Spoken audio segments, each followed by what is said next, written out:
Chapter 4 of How to Win Friends and Influence People by Dale Carnegie. Part 2, 6 Ways to Make People Like You. Number 1, do this and you'll be welcome anywhere. Why read this book to find out how to win friends? Why not study the technique of the greatest winner of friends the world has ever known? Who is he? You may meet him tomorrow coming down the street. When you get within 10 feet of him, he will begin to wag his tail. If you stop and pat him, he will almost jump out of his skin to show you how much he likes you. And you know that behind this show of affection on his part, there are no ulterior motives. He doesn't want to sell to you any real estate. He doesn't want to marry you. He doesn't want anything from you. Did you ever stop to think that a dog is the only animal that doesn't have to work for a living? A hen has to lay eggs, a cow has to give milk, and a canary has to sing. But a dog makes his living by giving you nothing but love. When I was 5 years old, my father bought a little yellow-haired pup for 50 cents. He was the light and joy of my childhood.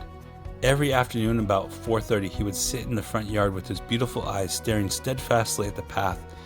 And as soon as he heard my voice or saw me swinging my dinner pail through the buckbrush, he was off like a shot, racing breathlessly up the hill to greet me with leaps of joy and barks of sheer ecstasy.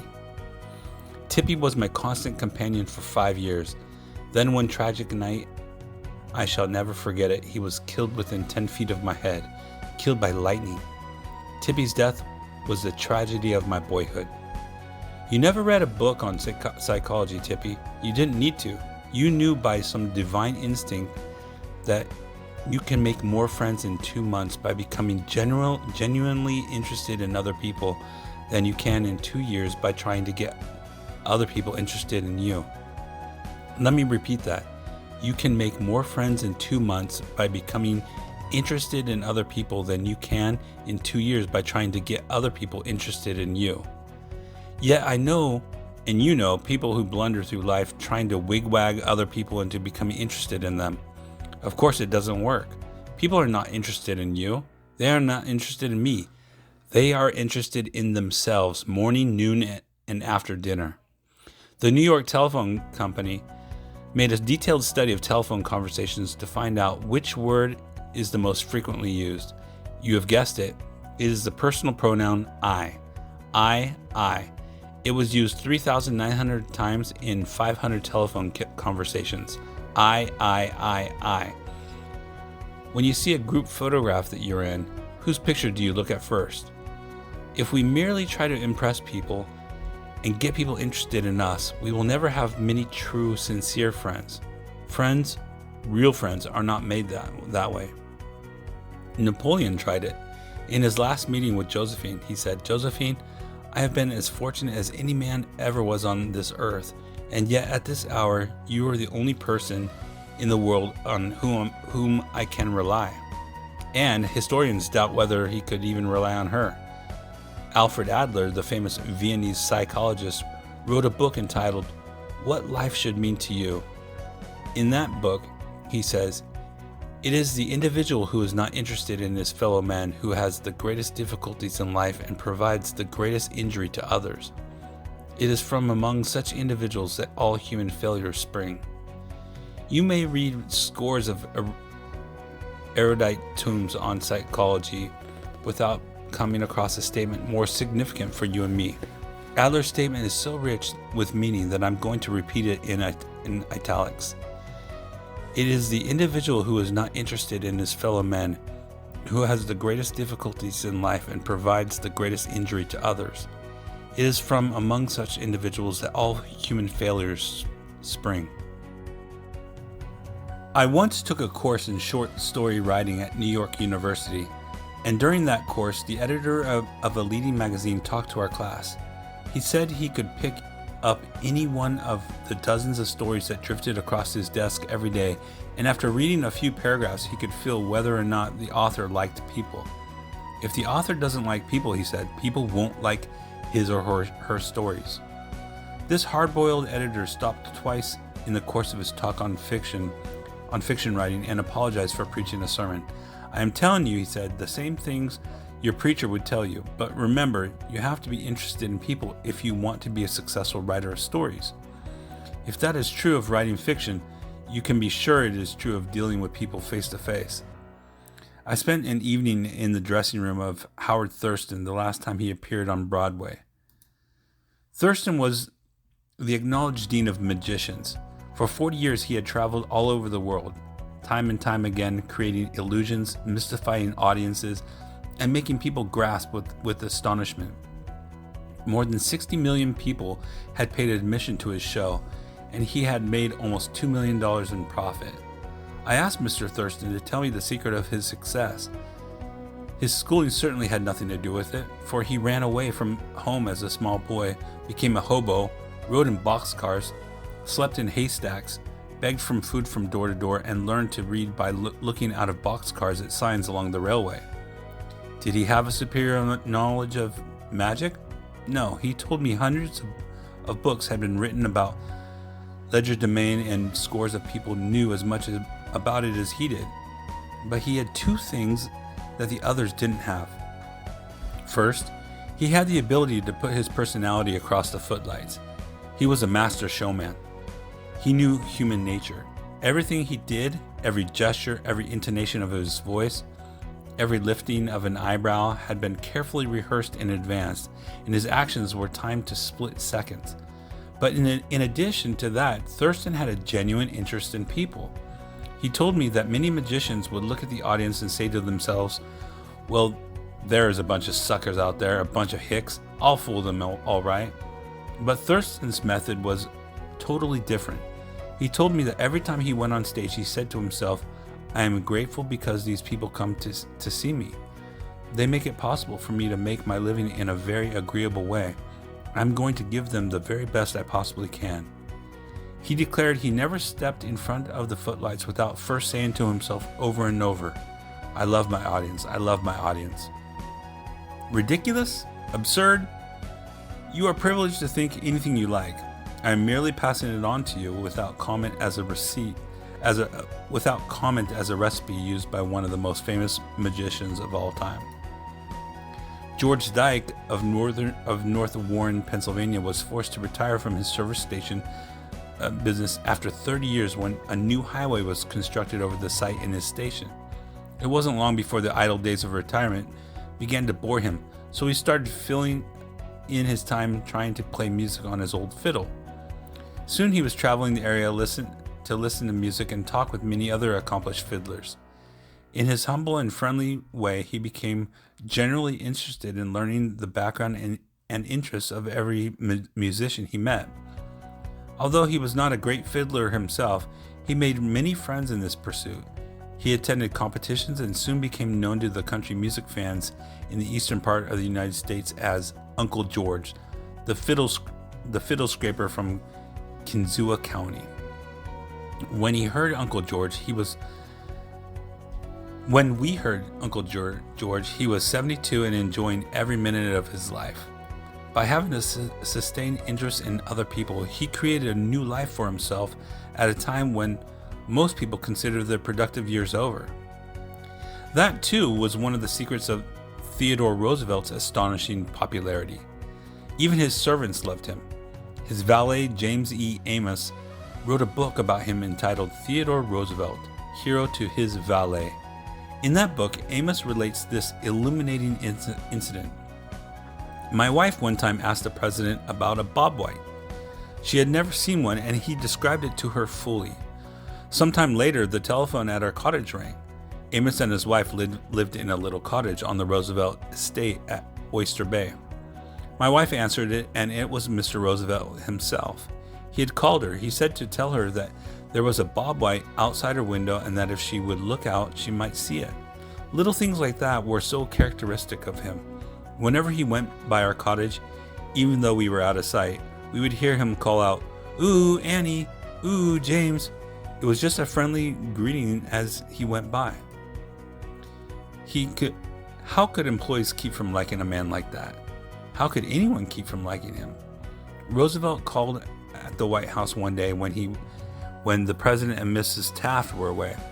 His honest liking for humble people was shown by the fact that he greeted all the old White House servants by name, even the scullery maids.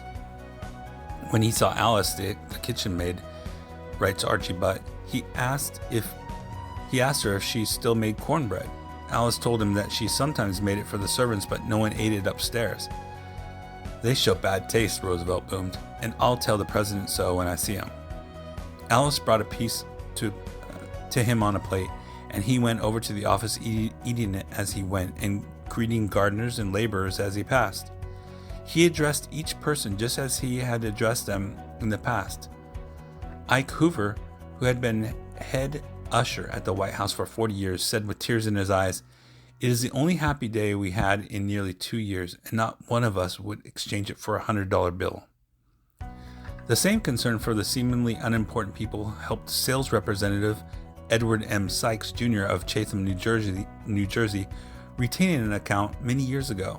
He reported, "I call on customers for Johnson & Johnson in the Massachusetts area. One account was a drugstore in Hingham. Whenever I went into the store, I would always talk to the soda clerk and sales clerk for a few minutes before talking to the owner to obtain his order. One day I went up to the owner of the store, and he told me to leave as he was not interested in buying J&J products anymore because he felt they were concentrating their activities on food and discount stores to the detriment of the small drugstore. I left with my tail between my legs and drove around the town for several hours. Finally, I decided to go back and try to at least to explain our position to the owner of the store. When I returned, I walked in and as usual said hello to the soda clerk and the sales clerk. When I walked up to the owner, he smiled at me and welcomed me back. He then gave me double the usual order. I looked at him with surprise and asked him what had happened since my visit only a few hours earlier. He pointed to the young man at the soda fountain and said that after I had left, the boy had come over and said that I was one of the few salespeople that called on the store that even bothered to say hello to him and to others in the store. He told the owner that if any salesperson deserved his business, it was I. The owner agreed and remained a loyal customer. I never forgot that to be genuinely interested in other people is a most important quality for a salesperson to possess, for any person for that matter. I have discovered from personal experience that one can win the attention and time and cooperation of even the most sought-after people by becoming genuinely interested in them. Let me illustrate. Years ago, I conducted a course in fiction writing at the Brooklyn Institute of Arts and Sciences, and we wanted such distinguished and busy authors as Kathleen Norris, Fannie Hurst, Ida Tarbell, Albert Payson. Years ago, I conducted a course in fiction writing at the Brooklyn Institute of Arts and Sciences, and we wanted such distinguished and busy authors as Kathleen Norris, Fannie Hurst, Ida Tarbell, Albert Payson, and Rupert Hughes to come to Brooklyn and give us the benefit of their experiences. So we wrote them saying we admired their work and were deeply interested in getting their advice and learning the secrets of their success. Each of these letters was signed by about 150 students. We said we realized that these authors were too busy to prepare a lecture, so we enclosed a list of questions for them to answer about themselves and their methods of work. They liked that. Who wouldn't like that? So they left their homes and traveled to Brooklyn to give us a helping hand. By using the same method, I persuaded Leslie M. Shaw, Secretary of the Treasury in Theodore Roosevelt's cabinet, George W. Wickersham, Attorney General in Taft's cabinet, William Jennings Bryan, Franklin D. Roosevelt, and many other prominent men to come to talk to my students of my courses in public speaking. All of us, be we workers in a factory, clerks in an office, or even a king upon his throne, all of us like people who admire us. Take the German Kaiser, for example. At the close of World War I, he was probably the most savagely and universally despised man on this earth. Even his own nation turned against him when he fled over into Holland to save his neck. The hatred against him was so intense that millions of people would have loved to tear him limb from limb or burn him at the stake.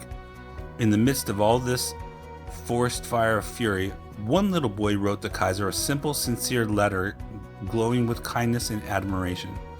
This little boy said that no matter what the others thought, he would always love Wilhelm as his emperor. The Kaiser was deeply touched by this letter and invited the little boy to come see him. The boy came, so did his mother, and the Kaiser married her. That little boy didn't need to read a book on how to win friends and influence people.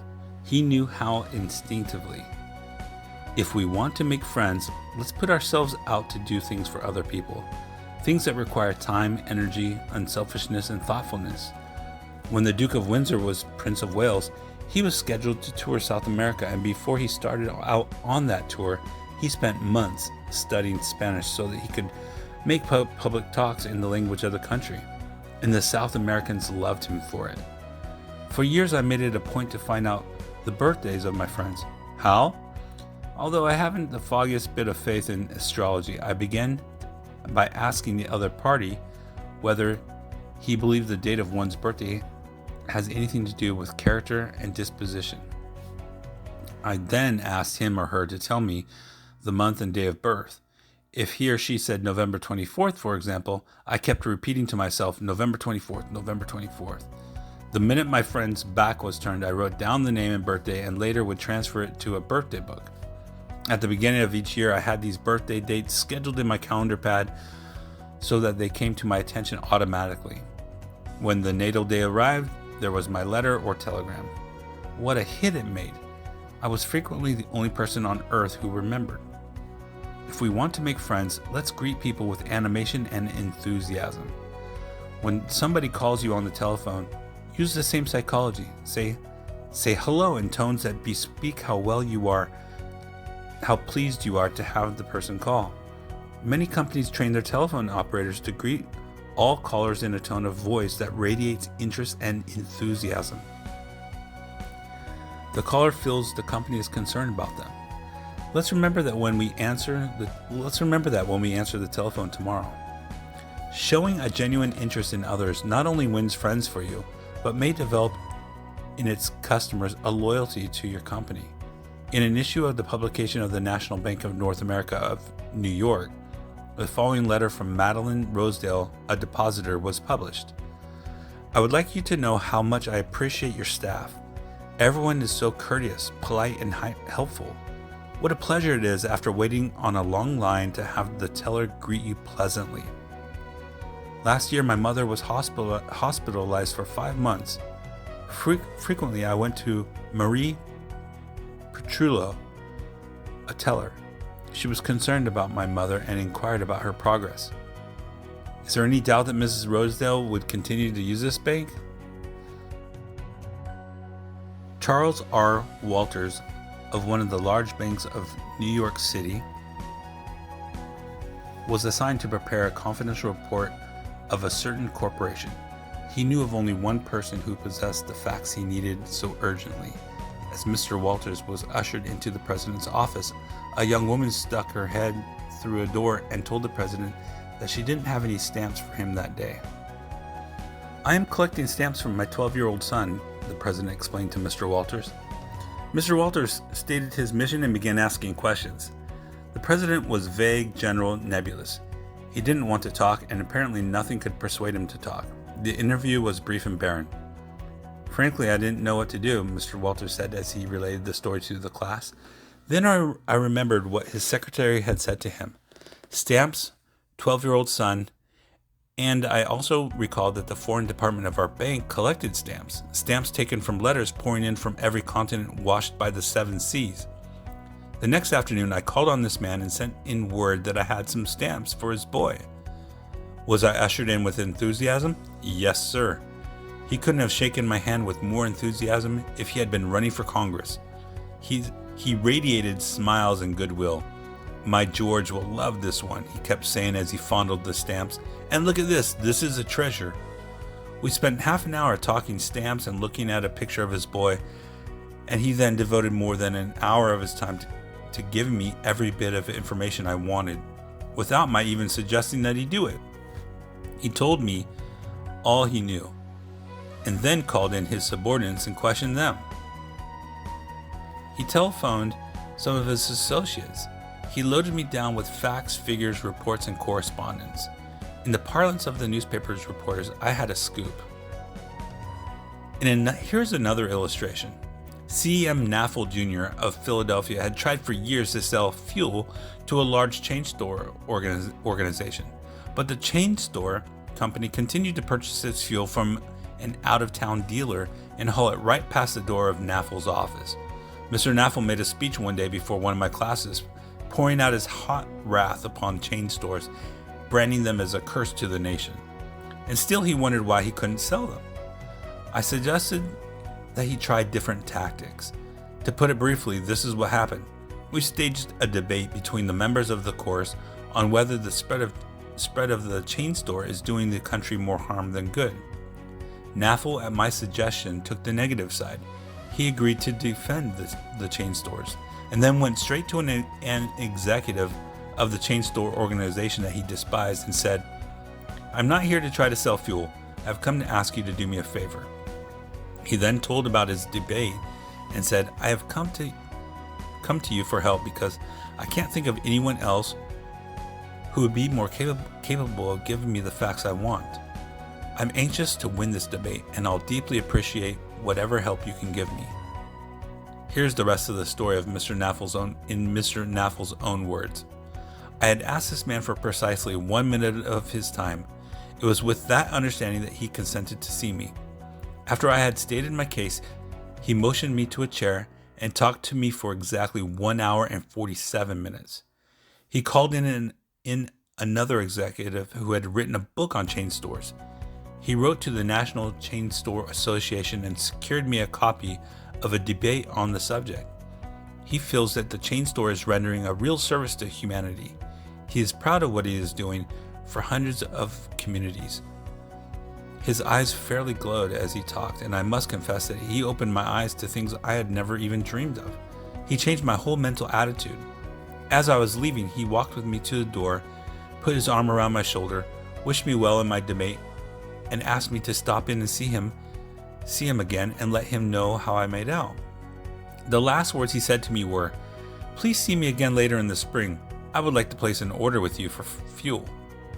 To me, that was almost a miracle. Here he was offering to buy fuel without my even suggesting it. I had made more headway in 2 hours by becoming genuinely interested in him and his problems than I could have made in 10 years trying to get him interested in me and my product. "You didn't discover a new truth, Mr. Naffel. For a long time ago, 100 years before Christ was born, a famous old Roman poet, Publius Cyrus, remarked, 'We are interested in others when they are interested in us.' A show of interest, as with every other principle of human relations, must be sincere. It must pay off not only for the person showing the interest, but for the person receiving the attention. It is a two-way street. Both parties benefit." Martin Ginsburg, who took our course in Long Island, New York, reported how the special interest a nurse took in him profoundly affected his life. It was Thanksgiving Day, and I was 10 years old. I was in a welfare ward of a city hospital and was scheduled to undergo major orthopedic surgery the next day. I knew that I could only look forward to months of confinement, convalescence, and pain. My father was dead. My mother and I lived alone in a small apartment, and we were on welfare. My mother was unable to visit me that day. As the day went on, I became overwhelmed with the feeling of loneliness, despair, and fear. I knew my mother was home alone, worrying about me, not having anyone to be with, not having anyone to eat with, and not even having enough money to afford a Thanksgiving Day dinner. The tears welled up in my eyes, and I stuck my head under the pillow and pulled the covers over it. I cried silently, but oh so bitterly, so much that my body racked with pain. A young student nurse heard my sobbing and came over to me. She took the covers off of my face and started wiping my tears. She told me how lonely she was, having to work that day and not being able to be with her family. She asked me whether I would have dinner with her. She brought 2 trays of food, sliced turkey, mashed potatoes, cranberry sauce, and ice cream for dessert. She talked to me and tried to calm my fears. Even though she was scheduled to be off duty at 4 p.m., she stayed on her own time until almost 11 p.m. She played games with me, talked to me, and stayed with me until I finally fell asleep. Many Thanksgivings have come and gone since I was 10, but one never passes without me remembering that particular one and my feelings of frustration, fear, loneliness, and the warmth and tenderness of the stranger that somehow made it all bearable. If you want others to like you, if you want to develop real friendships, if you want to help others at the same time as you help yourself, keep this principle in mind. Principle number 1, become genuinely interested in other people.